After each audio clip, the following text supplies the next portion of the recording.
उत्तम हिंदू टीवी में आपका स्वागत है। आज हमारे साथ हमारे स्टूडियो में मौजूद हैं श्री आरपी सिंह, भाजपा के नेशनल स्पोक्सपर्सन और दिल्ली में रहकर पंजाब के मुद्दों से, पंजाब के तमाम वो मुद्दे जिन मुद्दों के ऊपर पंजाब में एक तीखी बहस होती है, उसके ऊपर अक्सर आपने आरपी सिंह जी की टिप्पणियां सुनी होंगी और वो टिप्पणियां कईयों को, यानी कई बार दूसरी पार्टी के लोगों को और अपनी पार्टी के लोगों को भी तीर की तरह चुभती है। आरपी सिंह जी, आपका स्वागत है। धन्यवाद जी, बहुत बहुत शुक्रिया। आरपी सिंह जी, पंजाब में भाजपा इस बार पहली बार अकेले लोकसभा के इलेक्शन लड़ रही है, क्या उम्मीद है आप? अभी हाल में एक बाई इलेक्शन हुआ था पंजाब में, जलंधर। जनरल जलंधर में बाई इलेक्शन हुआ था।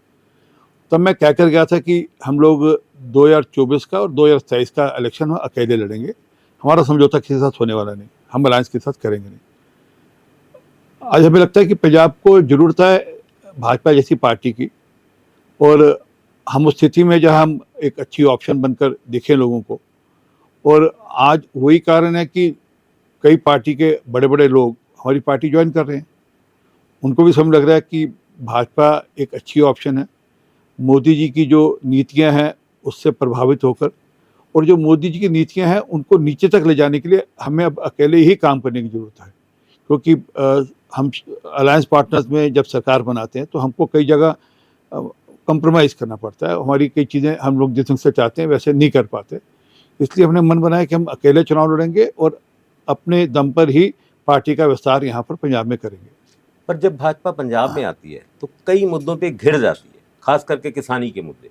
किसानों ने जिस तरीके से आंदोलन छेड़ा हुआ है और भाजपा के उम्मीदवारों का घेराव किया जा रहा है, ऐसे में इस आंदोलन को, इस घेराव को अपने प्रति, अपनी पार्टी के प्रति आप किस तरीके से लेते हैं? देखिए, राजनीति से प्रेरित होकर आप कुछ भी कर लीजिए, आप एक समुदाय को, एक वर्ग को खड़ा कर लें, परंतु वह क्या उस वर्ग के लोग नीचे जेन्युइनली आपके विरोध में हैं, ये देखने की बात है। या सिर्फ कुछ लोग जिनके राजनीतिक अपने लाभ लेने के लिए। मैं सीधी बात करता हूँ, एमएसपी का एक इशू है। यहाँ की जो राज्य की सरकार है, उनके जरा जो मुख्यमंत्री हैं आज, मान साहब, उनके इंटरव्यू देख लिए। उन्होंने कहा था, वो जब विपक्ष में थे तब कहते थे कि कैप्टन साहब एमएसपी क्यों नहीं लागू कर रहे, राज्य सरकार कर सकती है। आज वो भागते हैं। क्या कि राजनीति से प्रेरित होकर आप कुछ भी करें, और ये नहीं कि हम लोग किसानों के से बातचीत करने को तैयार नहीं है। हर मुद्दे पर, हर पक्ष पे किसानों से बातचीत करने को तैयार हैं, परंतु आप बातचीत के नाम पर या एक मुद्दे के नाम पर आंदोलन खड़ा करके उसके कारण से पूरा सिस्टम ठप करेंगे, ये नहीं हो सकता। अगर बात किसानों की करते हैं तो 2 साल पहले किसानों के साथ कुछ वायदे किए गए थे जब 3 कानूनों को वापस लिया गया था। उस वक्त एमएसपी के ऊपर कुछ लिखित रूप से समझौता हुआ था। उस समझौते में किसानों का आपके ऊपर आरोप है कि आप बैक ट्रैक कर गए, उनको धोखा दिया। इसके बारे में आप क्या कहते हैं? बिल्कुल बैक ट्रैक नहीं किया। हमने किसानों को कहा आइए बातचीत करिए, उनसे नाम मांगे। वो लोग अपने चुनाव लड़ने में बिजी हो गए। आप याद करिए, उस समय जो, मैं नाम नहीं लेना चाहता, उस समय जो किसान आंदोलन में लोग थे वो चुनाव लड़ने भी गए। तो चाहे तो उन्होंने करना था कि राजनीति करनी है या किसानों के हित के लिए काम करना है, वह तो चुनाव की राजनीति में चले गए। इसी कारण से वो भागीदारी जो चाहिए थी उनकी एमएसपी कमेटी में, वो नहीं हो पाई। अगर वो भागीदारी करते और आकर बातचीत करते तो रास्ता निकल आता उसका भी, और अब भी उसका रास्ता निकलेगा। ये नहीं निकलेगा, चुनाव के बाद फिर रास्ता निकलेगा। उसका रास्ता मोदी जी ही निकाल सकते हैं, और कोई पार्टी उसका रास्ता निकाल नहीं सकती। क्या सभी फसलों पे एमएसपी की कानूनी गारंटी संभव है? देखिए, क्रॉप डाइवर्सिफिकेशन इसमें ये थोड़ा विस्तार में जाना सब्जेक्ट है। क्रॉप डाइवर्सिफिकेशन होना जरूरी है, और क्रॉप डाइवर्सिफिकेशन के लिए सरकार ने कहा भी था कि आप डाइवर्सिफाई करो। क्रॉप्स के नाम भी रखे थे सरकार ने, जिसमें दालें थी और क्रॉप्स थी। ये कहा था कि आप इनमें डाइवर्सिफाई करोगे तो हम इन 5 फसलों पर भी हम एमएसपी की चिंता करने को तैयार है। परंतु अगर आप सोचो कि आप एक पीढ़ी दर पीढ़ी एक सिस्टम से चले आ रहे हो, वो सिस्टम अब फलदा ही नहीं रहा उतना। अगर उसमें सरकार आपको एश्योर करेगी हम 5 साल आपको बैकअप देने को तैयार है, या हम कुछ और लंबे पीरियड तक आपको बैकअप देने को तैयार हैं, तो आपको देश हित में, अपने पंजाब के हित में, अपने पंजाब की धरती के हित में, आज पंजाब की पानी की हालत क्या है, आज पंजाब की वायु की हालत क्या है, पंजाब के एनवायरनमेंट की हालत क्या है, पंजाब के लोगों की सेहत की हालत क्या है, उस सबके सोचते हुए सरकार ने कहा ठीक है हम तैयार हैं। परंतु रीजनेबिलिटी से आगे बढ़कर हमने रीजनिंग नहीं देखनी, हमने सिर्फ हमारे मन में जो आ गया है, जो हमको जो पीछे से चाबी लगा दी गई है, हमने उस हिसाब से चीज़ें करनी है। ठीक है, मतलब अधिकार है उनका, उनका अधिकार है, वो आंदोलन भी कर सकते हैं, हमारा विरोध भी कर सकते हैं, उनके अधिकार क्षेत्र में विरोध भी कर सकते हैं। परंतु लोग समझते हैं, ऐसा नहीं है कि लोग इस बहकावे में आने वाले हैं या लोग नहीं समझेंगे। लोग सब समझते हैं कि अंततः क्या रास्ता ठीक है। आप बताइए, आज पंजाब के पानी की चिंता करना क्या सरकारों का काम नहीं होना चाहिए? लोगों की चिंता नहीं होनी चाहिए? पंजाब का जो पानी का टेबल नीचे जा रहा है, या पंजाब की जो मिट्टी जो जो मिट्टी जो में जो दिक्कत आ रही है, पंजाब की सॉइल की जो दिक्कत है, उसको हम और फर्टाइल या उसको और अच्छा ना करें, या सिर्फ उसमें रसायन डालकर ही ठीक करते हैं। तो ये सही, कई सारे इसमें मुद्दे हैं। इन सब मुद्दों के अंतर्गत चर्चा और चिंता हो रही थी, परंतु चुनाव सिर पे आ जाते हैं, हर चीज़ चुनाव से जुड़ जाती है। पिछली बार भी चुनाव सिर पे आ गया था पंजाब का, तो पंजाब का सारा मामला चुनाव से जुड़ गया। चुनाव से हटकर जब बातचीत होगी और राजनीति से हटकर बातचीत होगी, उसके अच्छे रिजल्ट्स आएंगे। जब आप कहते हैं कि लोग सब कुछ समझते हैं, डाइवर्सिफिकेशन पंजाब की जरूरत है, ऐसे में किसान आपकी बात क्यों नहीं समझ पा रहा है? इसके पीछे राजनीति है। मैं कह रहा हूँ ना जी, ये चुनाव के बाद सब ठीक होगा। जैसे ही चुनाव खत्म होगा, सब चीज़ें नॉर्मल हो जाएंगी। पिछली बार भी क्योंकि सिर पे पंजाब का चुनाव आ गया था और उस पैरेलली उत्तर प्रदेश का चुनाव आ गया था, तो चीज़ें अलग हो गई थी। पर ऐसे में जिस तरीके से बीजेपी के कैंडिडेट्स का विरोध हो रहा है, गाँव में घुसने नहीं दिया जा रहा, उस चीज को आप कैसे पॉलिटिकली टैकल करें? देखिए, सबको पता है राजनीति से प्रेरित है मामला, और जो लोग शरारत कर रहे हैं वो लोग कौन है, सबको वो इंगित हैं, सब दिखते हैं, सबको जानकारी है। आज कम्युनिकेशन का ज़माना है। आप अगर गांव में नहीं भी घुसने दोगे एक समय के लिए, लोगों तक मैसेज पहुंचाने के लिए 10 मीडियम्स और हैं। आज सोशल मीडिया है, आज इलेक्ट्रॉनिक मीडिया है, आपका खुद का एक मीडिया है। तो ये सबके सब मीडियम से मैसेज जाएगा जी। मैं आज भी किसानों से निवेदन करता हूँ, जो किसान पंजाब में ज़मीन पे काम करते हैं, उनसे निवेदन है कि आप अपने हित को सोचो। आप ये सोचो कि अपने बच्चों का भविष्य और उनका हित सोचो। आप ये सोचो कि जो ज़मीन जो हमारी जननी है, जिससे हमारी सब कुछ, हमारा सब कुछ उसी से है, उसका सोचो। वो जो पानी जिसके बिना हम जी नहीं सकते, चल नहीं सकते, हम खेती नहीं कर सकते, उसके बारे में सोचो। और उसको सोचते हुए आप अगर लंबे दूर की सोचोगे और दूरगामी चीज़ सोचोगे, तो उसके आउटकम ठीक होंगे और आपके लिए भी ठीक होंगे। और सरकार उसकी चिंता करने को तैयार है। सरकार ने कमिट किया कि हम उसकी चिंता करने को तैयार हैं। हम किसान के साथ खड़े हैं। अगर ऐसी किसान अगर कुछ बदल करेगा, तो हम, जब तक किसान का मामला कोई डेफिशिएंट होगा, उसकी हम सरकार चिंता करने को तैयार है। परंतु क्या है कि यहाँ पर राजनीति ज़्यादा हो रही है। मान साहब, हाथी के दांत खाने के कुछ और है, खाने के कुछ और है। मैं ये कहना नहीं चाहिए था, मैं जल्दी नाम लेकर ज़्यादा बातचीत करता नहीं, परंतु मान साहब के कहने को कुछ और है, करने को कुछ और है।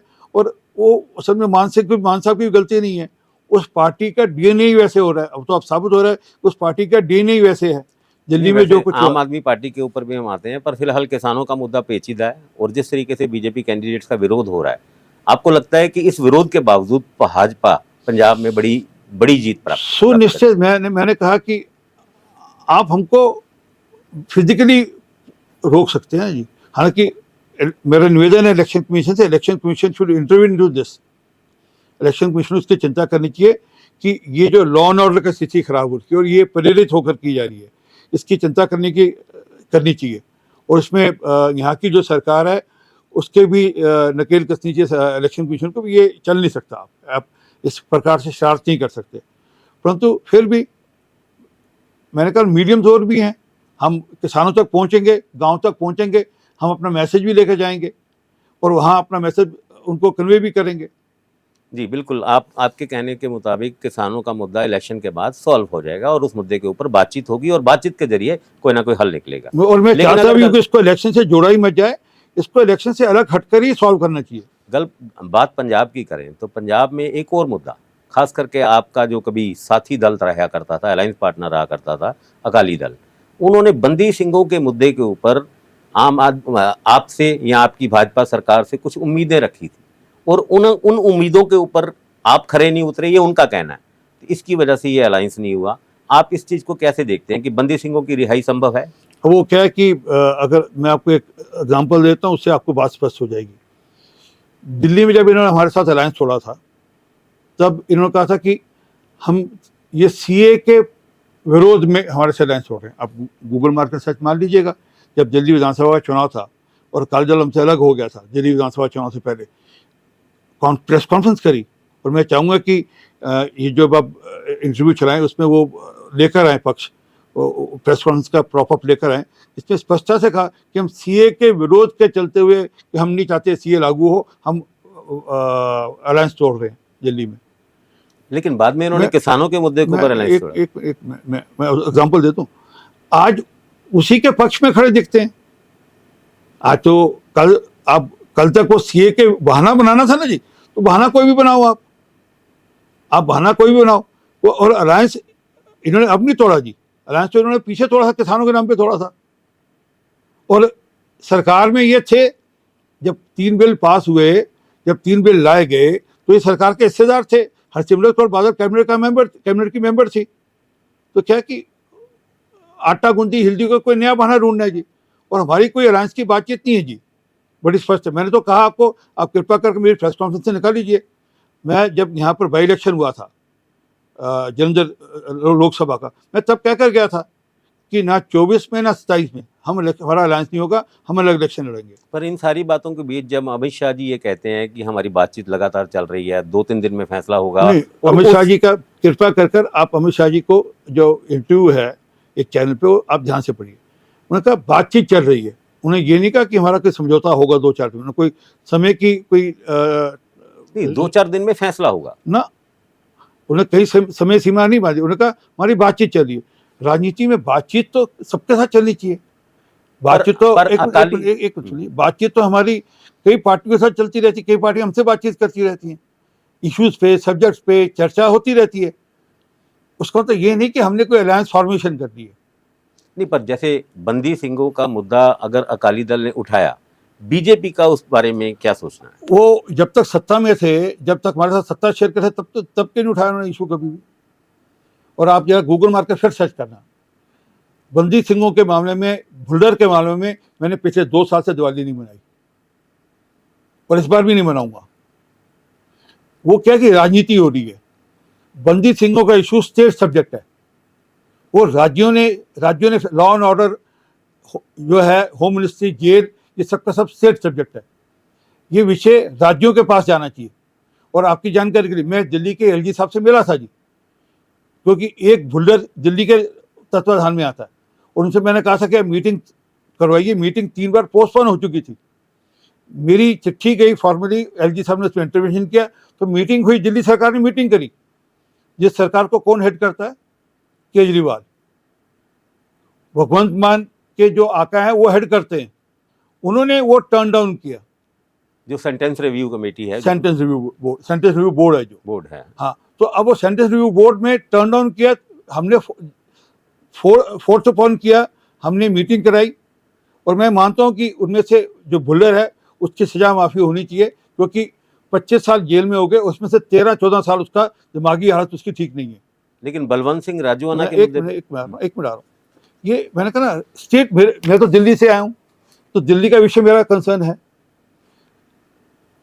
उस व्यक्ति की मानसिक हालत ठीक नहीं है, उसका इलाज, मानसिक इलाज, उसका दिमागी इलाज सरकारी अस्पताल में चल रहा है। भुल्लर का अंग्रेजी का शब्द है एक वेजिटेबल, वो वर्चुअली वेजिटेबल हो गया। उसकी हालत ऐसी नहीं रही कि वो एक जीवन ढंग का जी पाए। तो मैंने कहा, अपील करी मैंने, और मैं आज भी उस पर खड़ा हूँ।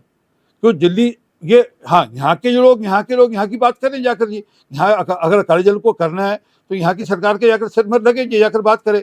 यहाँ बेंगलोर के अंदर एक केस है, तो जाकर बात करें। क्यों नहीं करते बेंगलोर के अंदर? क्या कि सिर्फ राजनीति करनी है। अगर सीरियसली परस्यू करना तो मैटर और है। ये राजनीति करते हैं, इसलिए ये दिक्कत होती है। और हमारा अलायंस का इससे कोई लेना नहीं। हमारी बातचीत में, हमारी कहीं उसमें ये कोई इशू कभी आए नहीं। और ये सरकार में थे, सत्ता में थे, तब क्यों नहीं बोलते थे? तो सरकार में रहे, और इनको तो सिख इश्यूज पे बोलने का अधिकार ही नहीं है।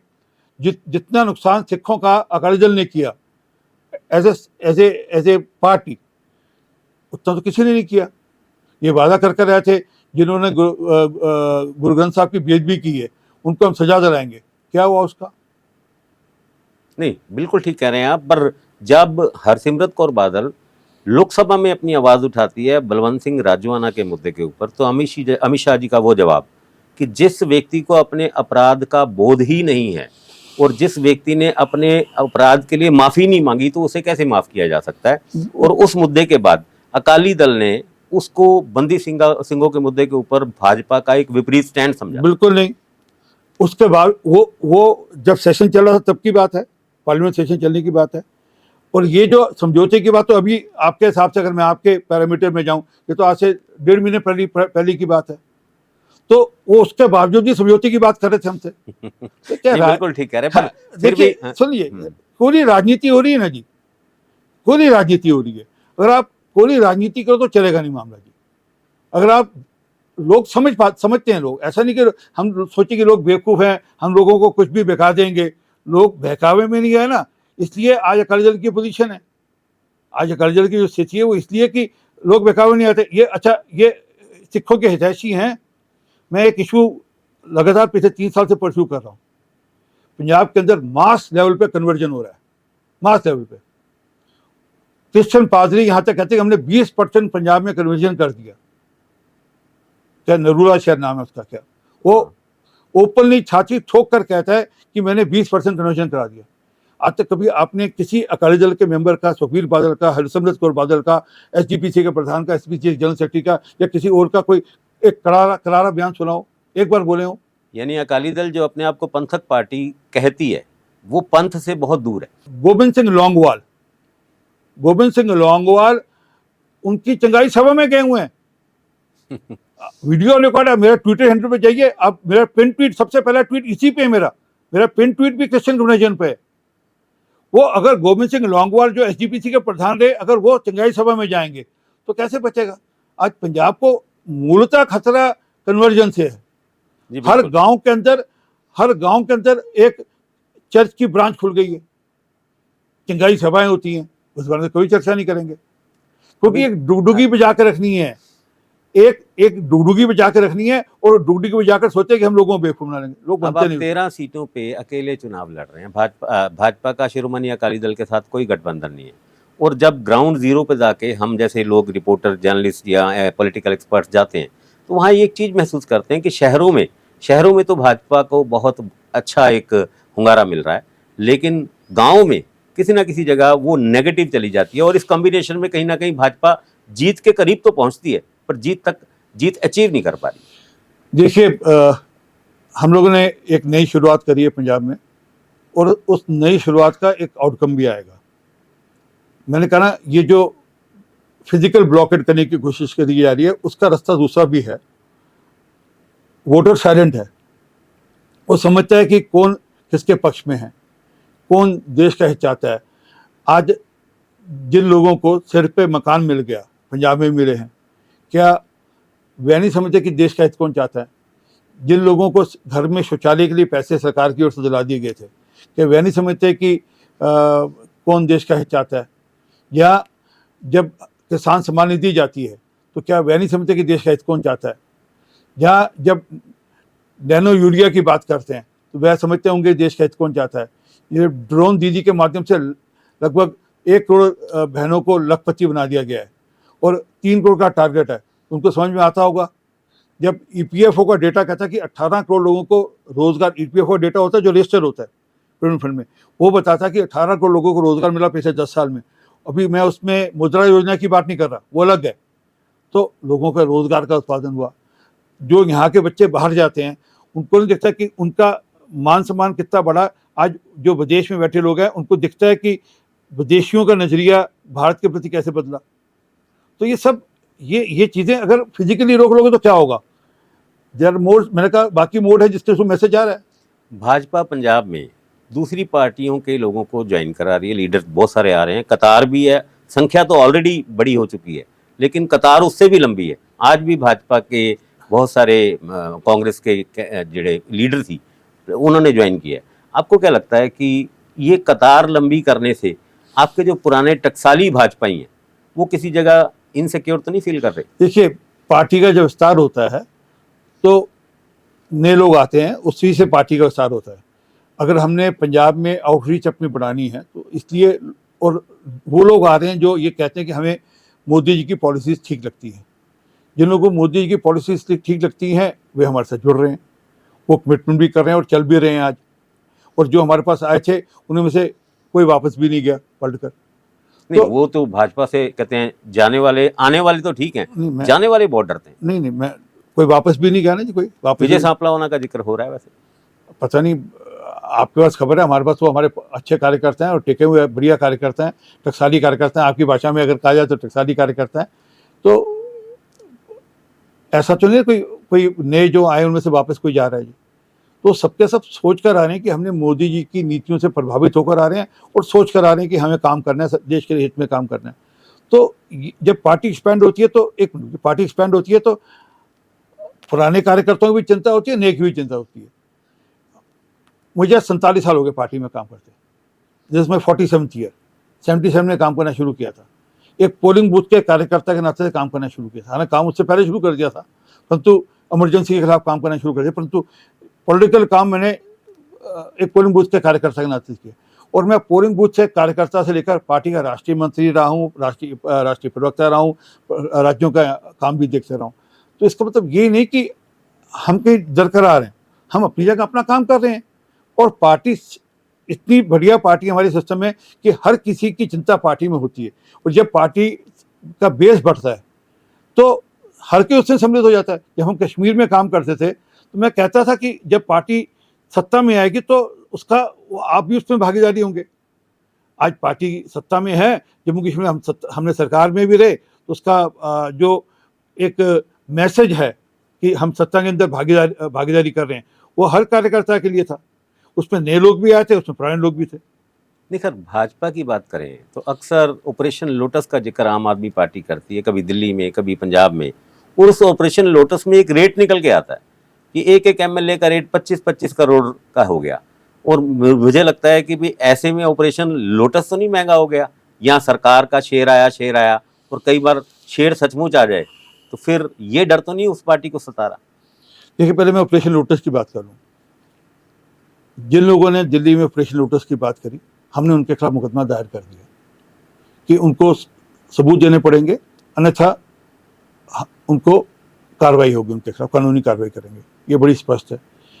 मैं अगर ऑपरेशन लोटस का दूसरा पक्ष बोलूँ, मैं ऐसे बोलूँ कि सौरभ भारद्वाज ने मुझसे जब केजरीवाल बाहर था तब मुझसे संपर्क किया था ये कहने के लिए कि केजरीवाल को जल्दी जेल भेजो, हमारा नंबर लग सकता है।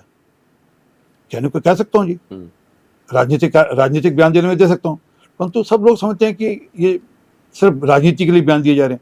इसी प्रकार पंजाब में भी मेरा चैलेंज है कि जिसके पास कोई सबूत हो उसको सबूत को सीबीआई को दे दे। नहीं, पर जो जिन लोगों ने ये कंप्लेंट की है, 10 एमएलएज ने पिछले दिनों में ये कंप्लेंट की थी, उसके ऊपर पंजाब पुलिस ने कोई एक्शन नहीं लिया। पर आपको बतौर, क्योंकि एक्यूज या आरोप आपकी पार्टी के ऊपर लगाए गए थे, आपकी पार्टी ने भी कोई ऐसी कंप्लेंट नहीं की कि उनके खिलाफ झूठी कंप्लेंट की एक्शन ये जैसे चुनाव खत्म हो गए आपको दिखेगा उन सबके खिलाफ एक्शन होगा। बिल्कुल बिल्कुल, कोई छूटने वाला नहीं है, क्योंकि ये जो मैंने कहा ना झूठ की राजनीति, और आज तो सारा देश समझता है कि कौन भ्रष्टाचारी है कौन झूठा है, सब दिखता है लोगों को जी। वो 10 के 10 एमएलए जिन्होंने झूठी कंप्लेंट की थी उन सबके खिलाफ एक्शन होगा बिल्कुल सुनिश्चित। कुछ उनमें से एक एमएलए तो आपके पास आ चुका, अब तो वो बताएगा जी कि क्या किसने उसको, वही सारी चीज बताएगा, वो बताएगा सब कुछ कि किसके कहने, मुझे मैं समझ रहा हूँ, नाम लेना चाहता, वो बताएगा सब कुछ कि किसके कहने पर उसने ये झूठा बयान दिया। तो क्या कि ये जो नए प्रकार की राजनीति चल पड़ी है कि नहीं हम कुछ भी बोलकर चल देंगे, हम कहीं भी थूकेंगे और भाग लेंगे आगे, हमारे से कोई पूछेगा नहीं, ये चल नहीं सकता, ये लंबा चल नहीं सकता। क्योंकि आगे उन्हीं के नेता ने माफिया भी मांगी है, गडकरी जी से माफी मांगी, जेटली साहब से माफी मांगी, कई नेताओं से हमारे यहाँ आकर माफी मांगे, फिर उस समय कान भी पकड़ते हैं, नाक भी रगड़ते हैं कि गलती होगी हमसे। कोई झूठ बोला होता है, जब डिफेमेशन केस कोर्ट पे चले जाता है और कोर्ट कहता है सजा लगाएंगे, तो फिर माफी मांग लेते हैं। पंजाब में सभी पार्टियां एक नारा दे रही है, अब की बार 13-0। आपको क्या लगता है भाजपा का क्या नारा होना चाहिए? 13-0? इस सारे में है भाजपा हीरो। नहीं, पंजाब में क्या 13 में से कितनी सीटें? मैं बता रहा हूँ, इसी में से भाजपा है हीरो। नहीं, भाजपा का तो 400 पार का नारा है। नहीं, 400 पार का नहीं, पंजाब में उसकी हिस्सेदारी है। 400 पार सिर्फ ये थोड़ा पंजाब उसमें हिस्सेदारी रहा। पंजाब में 13 की 13 सीटें आप भी जीतेंगे। देखिए, मैं अभी क्योंकि चुनाव थोड़ा दूर है, अभी आपका अभी चुनाव में समय है, सबसे आखिरी चुनाव आपका है, थोड़ा और 15 दिन बाद आपको सही पूरा आंकड़ा भी दे दूँ। और मैं उन लोगों से हूँ जो कि कोई बात गोलमोल नहीं करता, साफ कहता हूँ। मैं और 15 दिन बाद दोबारा आपके पास आ जाऊँगा और आपको ठीक आंकड़ा दे दूँगा, परंतु हाँ, पंजाब की उस 400 में भागीदारी होगी। 400 पार पक्की बात? कोई आपको क्यों शक लग रहा है जी? नहीं, कुछ लोग कहते हैं कि मैं एग्जाम्पल देता हूँ। अभी तमिलनाडु का चुनाव कल हुआ, जरा कृपा कर कोई, अगर आप तो पत्रकार हैं, जानकारी हो तो किसी से एग्जिट पोल की जानकारी दे लीजिए कि इस बार हमने वहाँ बड़े नंबर में खाता खोला नहीं खोला, आपको फीडबैक मिल जाएगा। 8 सीटों का फीडबैक कल रात का मेरे पास है। अगर हम तमिलनाडु में खाता खोल रहे हैं, केरल में खाता खोल रहे हैं, आंध्रा में हम बढ़िया रिजल्ट लेकर आ रहे हैं, उड़ीसा में बढ़िया रिजल्ट तो पिछली बार भी आया, इस बार भी आएगा। बंगाल में पिछली बार से अच्छा कर रहे हैं, अच्छा कर रहे हैं। नॉर्थ ईस्ट एक तरफा जा रहा है। तो बंगाल में पहले आपकी 18 सीटें थी और इस बार कितनी सीटों की उम्मीद कर रहे हैं वेस्ट बंगाल? 25 कम से कम सीटें आएंगी। हमें ज्यादा भी हो खबर सकती है। 32 सीटों की है। मैं तो बड़ा कंजर्वेटिव लोगों में से हूँ। मतलब मैं पार्टी में, ये पार्टी वाले डांटते भी, मैं थोड़ा कंजर्वेटिव में से हूँ। हम कमाल का होगा जी, मतलब कम से कम मैं कह रहा हूँ बढ़ेगा मामला। और जैसे जैसे चीजें, चुनाव होता जाएगा वहाँ फेस वाइज आप देखेंगे आउटकम बदल जाएगा। पंजाब में 13 में से कितनी? मैंने कहा ना, अभी मैं 15 दिन बाद आपको बताऊंगा। मैं आपको 13-0 का क्लेम नहीं कर रहे आप। अरे मैं खां में आकर झूठा क्लेम करूं? मैं भगवंत मान जी की तरह नहीं हूं जो यहाँ पर कहते हैं कि कांग्रेस एक थी कांग्रेस, और वहां जाकर पैर पकड़ लेते सोनिया गांधी और राहुल गांधी के, वहाँ माई बाप हो जाती है कांग्रेस। नहीं, देखो जो हालात चल रहे हैं, यहाँ क्या कहा था? एक थी कांग्रेस ना, एक थी कांग्रेस। वहां पे स्टेज पे क्या था? माई बाप है कांग्रेस। यही था ना, कुछ और था? क्या आपको लगता है लोगों को समझ में आता होगा जी? नहीं, अनहोली अलायंस तो है। अनहोली अलायंस नहीं है जी। मतलब पंजाबी का शब्द है इट कुत्ते का वैर है। इट कुत्ते का वैर है। वो लोग क्या समझते नहीं जी कि आप क्या कर रहे हो, और आपको लगता है कि लोग उस बेकाबू में चले जाएंगे जी। भगवंत मान साहब अपनी कॉन्स्टिट्यूंसी नहीं जीत पाए थे संगरूर की वापस से जी, इसी कारण से कि लोग समझ पाए क्या हो रहा क्या नहीं हो रहा। जिस कदार से कांग्रेस के लीडर भाजपा को ज्वाइन कर रहे हैं, मुझे लगता है पंजाब में 5-7 बचे हैं, अगर उनको भी ले लीजिए तो मुझे लगता है कांग्रेस खाली। नहीं, आम आदमी पार्टी भी खाली होगी, कांग्रेस क्यों खाली होगी? हाँ, आम आदमी पार्टी के लीडर भी संपर्क में है। मतलब भगवंत मान जी की बात कर रहे हैं? मैं नाम नहीं ले रहा किसी का, ये नाम आप अभी मैंने कहा ना, अभी थोड़ा पंजाब का चुनाव थोड़ी लास्ट फेज में है, सबसे आखिरी फेज पंजाब का है, तो कई सारे हैं जो आम आदमी पार्टी। कुछ लोग ये कहते हैं कि पंजाब में जो विधानसभा के इलेक्शन है वो हरियाणा के विधानसभा के इलेक्शन के साथ हो सकते हैं, इसमें कितनी सच्चाई है? मैं ना कयासों में नहीं जाता जी, राजनीति में मैं जो चीज़ें हैं उनको देखता हूँ। मैं बहुत ज़्यादा राजनीति में कयास नहीं लगाता जी, वो कहते हैं ना पेशा नहीं लगाता, जो सच है। अभी आपने कहा कि आम आदमी पार्टी के बहुत सारे एमएलए आपके संपर्क में हैं। मैंने एमएलए नहीं कहा, मैंने संपर्क, लीडर संपर्क में है। तो आम आदमी पार्टी के वो लीडर चुनाव से पहले भाजपा ज्वाइन करेंगे या चुनाव के बाद? राजनीति में तो चुनाव के पहले ही ज्वाइन करने का मतलब होता है, चुनाव के बाद यानी अभी और कतार बढ़ेगी। तो जो कतार है उसमें अब आम आदमी पार्टी के लीडर, एक सांसद और एक विधायक ने तो ज्वाइन कर ही दिया जी। उसके अलावा देखिए आज भी काफी सारे कांग्रेसी होने थे, जिंदरपाल सिंह बिट्टू है यहाँ से, मुझे पता है, पर आज मैं तो कह रहा हूँ आम आदमी पार्टी के एक सांसद और विधायक ने तो ज्वाइन किया ना जी। अभी कतार काफी लंबी कतार है। हाँ, कतार लंबी है जी। आरपी सिंह जी, हिंदू राष्ट्र के बारे में क्या कहते हो? अक्सर भाजपा के ऊपर पंजाब में बैठे हुए सिख ऑर्गेनाइजेशन, चाहे वो एसजीपीसी हो या फिर आपका अलायंस पार्टनर अकाली दल हो, वो कहते हैं जी हिंदू राष्ट्र बनाने जा रहा है भाजपा। देखिए, मैं तो पार्टी का छोटा सा कार्यकर्ता हूँ। देश के होम मिनिस्टर ने बड़ी स्पष्टता के साथ कहा और प्रधानमंत्री जी ने भी कहा, ये देश बाबा साहब अम्बेडकर जी के जो संविधान बनाया उसके अनुसार चलेगा। ये किसी व्यक्ति की सोच से या किसी एक दल की सोच से नहीं चलेगा। ये देश में ना हिंदू राष्ट्र हो सकता है, ना खालिस्तान हो सकता है, कुछ नहीं हो सकता। इसमें सिर्फ जो संविधान है वो ही सबसे ऊपर है और उसी संविधान के अनुसार से देश चलेगा। ये बड़ा स्पष्ट है। लेकिन दूसरी पार्टियां, खास करके इंडिया गठबंधन कह लो, इंडी गठबंधन कह लो, उन्होंने भाजपा को लोकतंत्र के लिए खतरा बताया है। यानी लोकतंत्र को कि हत्या होने वाली है, लोकतंत्र खत्म होने वाला है, अगर भाजपा जीत गई तो लोकतंत्र खत्म हो जाएगा, इस नैरेटिव को मैं दो उदाहरण देता हूं। मैं राजनीति में आया इमरजेंसी के विरोध में। सबसे ज्यादा लोकतंत्र को खतरा तो तब हुआ, लोकतंत्र का गला घोटा गया, विपक्ष के सब नेता जेल में डाल दिए गए, पर उसकी सजा मिली उनको। नहीं, संविधान बदला भी गया। आपको क्या लगता है कि ये 140 करोड़ का देश है साहब, ये कोई इस प्रकार की बात होने देगा? और तब ये भी पास कर दिया गया पार्लियामेंट में द्वारा कि ये संविधान के अंदर कोई बदल नहीं कर सकता, इमरजेंसी जैसी चीज द्वारा नहीं लागू हो सकती, ये तब पास हो गया। दूसरा एग्जाम्पल देता हूँ, मैं एक अखबार में काम करता था, इंडियन एक्सप्रेस में नाम लेता हूँ। 10 प्रश्न रोज पूछता था इंडियन एक्सप्रेस राजीव गांधी से। राजीव गांधी ने अखबार बंद करा दिया, हमको लड़ाई लड़नी पड़ी थी, और लड़ाई लड़कर वापस अखबार लाना पड़ा। सिर्फ यही बात खत्म नहीं हुई, लोकतंत्र की हत्या कैसी होती है याद दिलाता हूँ। एक पोस्टल बिल आया था जिसको ज्ञानी जाल सिंह जी ने साइन करने से मना कर दिया था। उन दोनों में मेल, व्हाट्सएप ये सब नहीं होते थे, डाक के थ्रू ही सब कुछ काम होता था। पोस्टल बिल क्या था कि सरकार जिसकी चाहे उसकी डाक खोलकर तहकीकात कर सकती है और उस पर जो चाहे कार्रवाई कर सकती है। मतलब आप का जो निजी अधिकार था, तब डाक था, चिट्ठी थी, वो चिट्ठी भी सरकार जांच कर सकती है। पर इमरजेंसी के दौर में या उसके बाद इंदिरा गांधी को सजा तो मिली, वो इलेक्शन हार गई थी। हाँ नहीं, जो भी इस देश में लोकतंत्र के साथ खिलवाड़ करेगा उसको इस देश की जनता करारा जवाब देगी, उसको इस देश की जनता करारा जवाब देगी। और जो लोकतंत्र के नाम पे परिवारवाद बढ़ाएगा उनका भी नंबर लगा हुआ है। परिवारवाद आपकी भाजपा में भी काफी सारे ऐसे लीडर हैं जहां फर्क है कि क्या पार्टी में वही लोग रहेंगे जो परिवार के हिस्सा होंगे। मतलब आज नड्डा जी हमारे पार्टी के प्रेसिडेंट हैं, अगले पार्टी के प्रेसिडेंट होंगे कौन होंगे पता नहीं है। अमित शाह जी के बाद नड्डा जी बने, ये जानकारी नहीं थी किसी को भी। अमित शाह जी से पहले राजनाथ सिंह जी थे, राजनाथ सिंह से पहले गडकरी जी थे।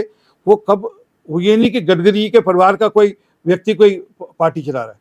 तो जब परिवार का कोई व्यक्ति पार्टी चलाएगा और आप उसको एक प्राइवेट लिमिटेड कंपनी बना देंगे, जैसे कांग्रेस ने बना दिया। देखो आपका अलायंस, मैं अलायंस आता हूँ, तो वो जब इस प्रकार का मामला होगा तो वो भ्रष्टाचार भी करेंगे, क्योंकि उनको वो प्राइवेट लिमिटेड कंपनी की तरह पार्टी चला रहे हैं, वो राजनीतिक दल नहीं चला रहे। तो उसमें चलते हुए वो हर वो काम करेंगे जिससे परिवार बचे, जिससे वो कंपनी सो कॉल्ड वो जो प्राइवेट लिमिटेड कंपनी है उसका बढ़ावा हो सके। आज आम आदमी पार्टी जो कि कल सत्ता में ये कह रही थी कि हम भ्रष्टाचार और परिवारवाद के खिलाफ हैं, आज सबकी सब चीजें उसी दिशा में बढ़ रही हैं। भ्रष्टाचार में पूरी तरह डूबे हुए हैं और परिवारवाद की ओर बढ़ रहे हैं। सुनीता केजरीवाल होना का अपना, अब सबको पता है उनको बढ़ाया जा रहा है, प्रमोट किया जा रहा है। उनकी आपस की पार्टी में अंदरूनी खींचतान भी इसी कारण से है। आज एक बड़े उनके नेता सारे के अंदर दिख नहीं रहे, गायब हो गए हैं। तो समझ आप राघव चड्ढा जी के बात, मैं नाम नहीं ले रहा, किसी का नाम नहीं ले रहा। और नहीं आप नहीं ले रहे, और भी हैं, मतलब राघव चड्ढा के और भी लोग हैं जो गायब हैं। अच्छा, और कौन कौन से लोग हैं? अब जिनको प्रमोट किया था केजरीवाल साहब ने, ओके, सांसद भी बनाया जिन लोगों को। राघव चड्ढा जी भी भाजपा ज्वाइन कर सकते हैं? देखिए, अगर उनको मोदी जी की नीति ठीक लगती है तो, और कहें कि मैं मोदी जी की नीति के हिसाब से काम करना चाहता हूं, तो सोचा जा सकता है। अगर कोई ऐसा मैसेज भेजे वो कि मैं ज्वाइन करना चाहता हूँ, तो पार्टी उस पर फैसला करेगी, पार्टी ज्वाइन कराएगी। मैं पार्टी के बिहाफ पे मैं फैसला नहीं कर सकता। ये पार्टी के हमारा जो लीडरशिप पंजाब की और दिल्ली की पार्टी मिलकर तय करेगी इसमें भी क्या करना क्या नहीं करना। क्योंकि अक्सर राघव चड्ढा जी के बारे में पॉलिटिक्स में ये बात चल रही है कि वो भाजपा कभी भी ज्वाइन कर सकते हैं। इस तरीके की अटकलें पिछले 1 महीने से चल रही हैं। देखिए, मैंने कहा नहीं, मैं अटकलों पे नहीं जाता है। अगर वह हमारे पार्टी की लीडरशिप को अप्रोच करेंगे, हमारी पार्टी की लीडरशिप तय कर देगी जब आएगा समय। मैंने अभी पहले भी कहा, मैं कयासों में विश्वास नहीं करता, मैं हकीकत में विश्वास करता हूँ। राजनीति में लोग कयास में ज़्यादा विश्वास करते हैं, कयास पे ज़्यादा चलते हैं। मैं जो ज़मीन पे है उस पर चिंता करता हूँ। परंतु वापस जो मूल बात कह रहा हूँ कि इस देश में हमको परिवारवाद और भ्रष्टाचार दोनों पर लड़ाई लड़ने की जरूरत है। समय लग रहा है, हमारे अलायंस पार्टनर्स भी ऐसे हैं जो परिवारवादी पार्टियां लीड करते हैं, तो समय लग रहा है, समय के सब चीजें। अच्छा, पंजाब की पॉलिटिक्स में एक बड़ी खास बात निकल के आई है, और बहुत सारे लोग ये कहते हैं कि हमारे जो मुख्यमंत्री हैं भगवंत मान और उनके देश के गृह मंत्री अमित शाह होना के साथ बड़े घनिष्ठ संबंध है। क्या इसमें कुछ सच्चाई है? नहीं, वो मुख्यमंत्री तो हैं, वो गृह मंत्री भी हैं आपके राज्य के। नहीं, पर दिल्ली वाले गृह मंत्री अमित शाह जी के साथ उनकी दोस्ती घनिष्ठता। मेरी बात तो बोली ना, वो राज्य के मुख्यमंत्री भी और गृह मंत्री भी हैं आज राज्य के। तो एक गृह मंत्री को देश के गृह मंत्री के साथ तो चर्चा और घनिष्ठता रखनी चाहिए, और पंजाब जैसे सेंसिटिव स्टेट के लिए तो जरूरी है कि दोनों में अच्छा तालमेल रहे, अच्छी बातचीत रहे, ताकि यहाँ पर कोई गड़बड़ ना हो, कोई खटपट ना हो। पर इन रिश्तों में पर्दे के पीछे वाली बात कोई नहीं। मैंने अभी कहा कि राजनीति में कब क्या होगा, मैं इसका आगे क्या होगा मैं क्यास पे नहीं जाता, परंतु हाँ, एक राज्य के गृह मंत्री के, देश के गृह मंत्री के साथ संबंध अच्छे होना बहुत जरूरी है, और खास करके पंजाब जैसे राज्य में जो कि बहुत सेंसिटिव स्टेज है। चलो, आपने बहुत अच्छे तरीके से एक्सप्लेन किया कि ये रिश्ता क्या कहलाता है। दोस्तों, ये थे आरपी सिंह। उन्होंने पंजाब के उन तमाम मुद्दों पे बड़ी बेबाक टिप्पणी की, और मुझे लगता है कि अकाली दल की सच्चाई, अकाली दल जिन मुद्दों के ऊपर राजनीति करना चाहता है, उन मुद्दों की असली सच्चाई आज आरपी सिंह जी ने बताई। उम्मीद है कि इस सच्चाई का पंजाब की लोकसभा चुनाव में, इलेक्शन में क्या इम्पैक्ट पड़ेगा, इसका अंदाज़ा आप लगा सकते हो। मैं राजीव भास्कर, उत्तम हिंदू टीवी, धन्यवाद।